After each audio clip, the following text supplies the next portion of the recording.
தமிழக மக்கள் அனைவருக்கும் என்னுடைய வணக்கம் மற்றும் பொங்கல் திருநாள் நல்வாழ்த்துக்கள். என் இதயம் கனிந்த பொங்கல் திருநாள் நல்வாழ்த்துக்களை அனைவருக்கும் தெரிவித்துக் கொண்டு இன்றைக்கி வீடியோவில் என்ன பேச போகிறோம் அப்படின்னு பார்த்தீங்கன்னா, ரொம்பவே சிம்பிளாக சொல்லிடலாங்க. நல்ல நாளாக இருந்தாலும் சில கெட்ட விஷயங்கள் தான் வந்து நம்மளை சுற்றி நடந்துக்கிட்டு இருக்குது. ஸோ அந்த விஷயங்கள் தான் பேசுகிற மாதிரி சூழ்நிலையும் இன்றைக்கி அமைஞ்சிருக்கு அப்படின்றது தான் உண்மை.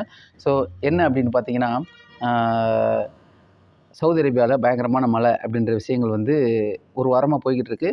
நான் பேசுகிறது கொஞ்சம் லேட்டான விஷயந்தான். ஸோ ஆனாலும் பிரச்சனை இல்லை, நம்ம பேசுவோம். ஏன் லேட்டு அப்படின்றத சொல்லிடுறேன். இதை சார்ந்த விஷயங்கள் அதிகமாக வந்து இந்த ஒரு வாரமாக சோஷியல் மீடியாக்களில் பயங்கரமாக ட்ரெண்ட் ஆகிட்டு இருந்துச்சு. எல்லாருமே பார்த்துக்கிட்டு இருந்தாங்க. அடடா அப்படியா, எப்படியா மழை பெய்யுது அப்படி எல்லாருமே வந்து வாயை பிளந்து அதை பார்த்துக்கிட்டு இருக்கிறப்போ, திடீர்னு நேற்று ஒரு சில கமெண்ட்ஸை பார்க்கும்போது அங்கேருந்தே பண்ணியிருக்காங்க, நண்பர்களே இதை வந்து நீங்கள் பெருசாக பேச வேணாம். ஏன்னா அங்கே வந்து அந்தளவுக்கு நீங்கள் சொல்கிற அளவுக்கு பெருசாக மழை இல்லை. வரலாறு காணாத அளவுக்கு மழை என்பது தவறான விஷயம். நாங்கள் இங்கே தான் இருக்கோம். நாங்கள் இந்த 5 ஸ்டார் ஹோட்டலில் வேலை பார்க்குறோம்.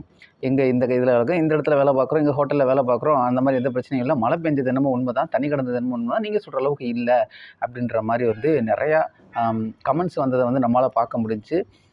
சோஷியல் மீடியாவோட உண்மைத்தன்மைன்றது அந்தளவுக்கு தான் எப்போவுமே இருக்கும். நம்ம என்ன ஃபஸ்ட்டு வருதோ இந்த சோஷியல் மீடியாவில் என்ன இங்கே பரப்பப்படுதோ, முதல் புள்ளி என்ன வைக்குதோ அதை வச்சு தான் இங்கே கோலங்கள் இடப்படுகிறது. அப்படித்தான் எல்லா விஷயங்களுமே வந்து கடந்து வந்து நம்மை சேரும்போது அது வந்து ஒரு வேறு மாதிரியான பிம்பத்தை உருவாக்கி விட்டு செல்கிறது என்பது தான் வந்து நம்ம கடந்த கால அனுபவம்.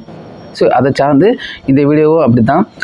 பார்த்திங்கன்னா வந்து மழை பெஞ்சது நம்ம உண்மை தான் அப்படின்னு பார்க்குறப்போ, இன்றைக்கி இந்த உலகத்தோட அழிவுக்கான காலகட்டம் போய் கொண்டிருக்கிறதா அப்படின்னு ஒரு பக்கம் எல்லாருமே அதை பற்றி தான் பேசிக்கிட்டு இருக்காங்க. ஒரு பக்கம் ஏன் காரணம், என்ன ஆச்சு, ஏன் இந்த அரசாங்கம் இதை தடுக்க முடியல, ஒரு பக்கம் வந்து பாலைவனத்தில் அவங்களால வந்து அந்த கழிவுநீர் சார்ந்த விஷயங்களை வந்து நாங்கள் இன்னும் மேம்படுத்த போகிறோம், இது நாங்கள் எதிர்பார்க்கல, எங்கள் வரலாறில் வந்து இந்த மாதிரி நடக்குதுன்றது ஒரு சாதாரண விஷயம் கிடையாது, இது இந்த மாதிரி பிரச்சனைகளை வந்து நாங்கள் ரீசெண்டாக சந்திச்சுக்கிட்டு இருக்கோம், நாங்கள் அந்த வடிகால் அமைப்பை வந்து நாங்கள் இன்னும் மேம்படுத்த போகிறோம் அப்படின்னு பேசிக்கிட்டு இருக்கிறதா சொல்கிறாங்க. ஸோ அதை இன்னொரு பக்கம் பார்த்திங்கன்னா, அமெரிக்காவில் காட்டுத்தீ அவங்களுக்கு ஒரு பயங்கரமான ஒரு பேரிழப்பு தான் சொல்லணும்.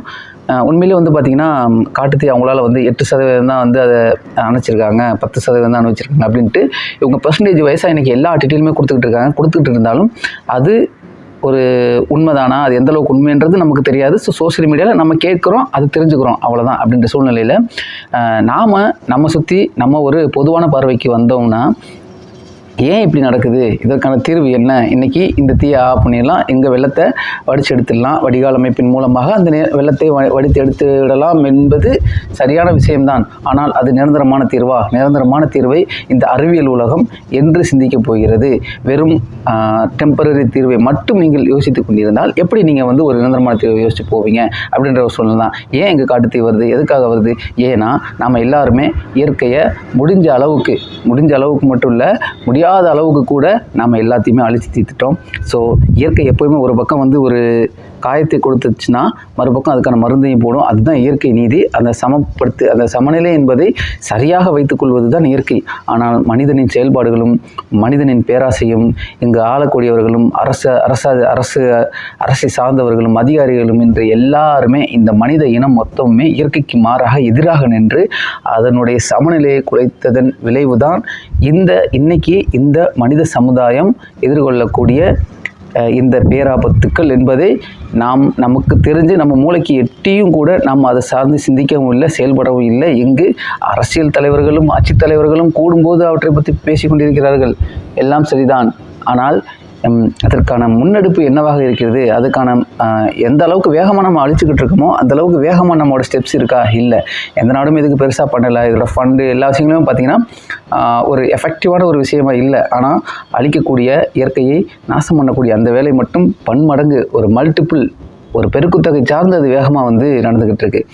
அப்போது நாம் எங்கள் தீர்வுன்றது உடனே வந்து நடக்கிறது மட்டுமா? இல்லை. கண்டிப்பாக நாம் இந்த உலக நாடுகள் மனித இனம் அனைவருமே சேர்ந்து அதற்கான தீர்வு நோக்கி போனால் மட்டும்தானே நடக்கும். இன்றைக்கி ஒரு அமெரிக்காவில் தீ பிடிச்சிச்சு, இன்றைக்கி ஒரு சவுதி அரேபியாவில் மழை பெஞ்சிருச்சு, நாளைக்கு இந்தியாவில் எது வேணாலும் நடக்கலாம், நாளை கழிச்சு பக்கத்து நாட்டில் தான் நடக்கலாம், பக்கத்து தீவில் நடக்கலாம், பக்கத்து பிளானட்டில் கூட நடக்கலாம்.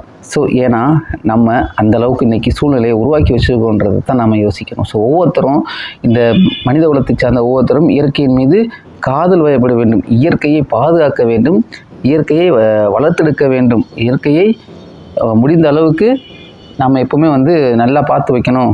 அப்போ தான் நமக்கு எந்த பிரச்சனையும் இல்லை. அதை சீண்டாத வரைக்கும் நமக்கு எந்த பிரச்சனையும் இல்லை. ஆனால் அதை தொட்டுட்டோம், அதை கோவப்படுத்திட்டோம்னா நமக்கு வாய்ப்புன்றது ரொம்ப கம்மிங்க. ஸோ அதனால் சொல்கிறேன், இந்த வீடியோ மூலமாக நம்ம எல்லாருக்கும் வேண்டுதல் வச்சுக்கிறது என்னென்னா, இயற்கையை பாதுகாப்போம், அது நம்மளை பாதுகாக்கும். ரொம்ப நன்றி, வணக்கம்.